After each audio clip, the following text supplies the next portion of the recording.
खबर शामिल करते हैं जंग से। हमारे डिस्ट्रिक्ट रिपोर्टर मलिक बिलाल की रिपोर्ट के मुताबिक सोशल वेलफेयर बैतुल माल जंग के ज़ेर एहतमाम सनतजार जंग में ग़िज़ा से इलाज और इसके फ़वाइद के उन्वान से एक आगाही सेमिनार का इनेकाद किया गया।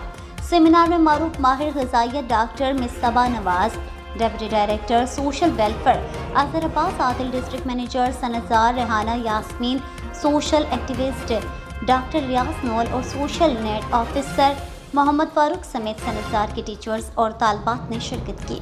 सेमिनार से डॉक्टर मिसबा नवाज ने कहा कि मुतवाज़िन ग़िज़ा से मुराद ऐसे खुराक है जिसमें लहमियात, निशास्ता, चिकनाई, हयाती नमकियात और पानी जैसे अहम अज्जा शामिल हों कि ये तमाम अज्जा जिस्मानी और दिमागी कारकर्दगी बढ़ाने और सेहतमंद रखने में माउन साबित होते हैं, और अगर ग़िज़ा गैर मुतवाज़िन हो तो फिर कई तरह के अवारिज़ लाहिक होने के इम्कानात बढ़ सकते हैं। हालांकि नबी करीम सल्लल्लाहु अलैहि वसल्लम ने तो कई सदियाँ क़ब्ल इलाज बिलग़िज़ा यानी फलों, सब्जियों और अनाज के ज़रिए हर मर्ज़ का इलाज बता दिया था। डाइट और ख़ुराक का ख़ास ख्याल रखना होगा। अच्छी ख़ुराक और ग़िज़ा आपकी सेहत का राज है। सेहतमंद ज़िंदगी के लिए मुतवाज़िन ग़िज़ा की ज़रूरत है। मज़ीद जानते हैं इस रिपोर्ट में।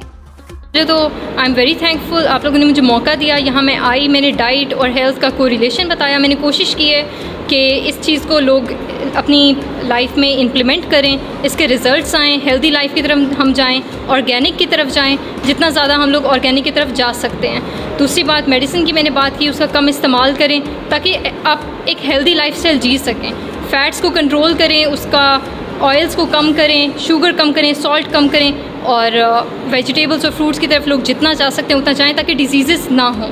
डिजीज़ जिस स्पीड से बढ़ रही हैं उसका इलाज यही है कि हम लोग इसको यहीं पे कंट्रोल करें, क्योंकि ये अब जीन्स में जा रही हैं और जीन्स को हमें कंट्रोल करना है। तो आई फील जितना ये हुआ है लोग इसको इंशाल्लाह इम्प्लीमेंट करेंगे और इसके रिज़ल्ट्स आएंगे।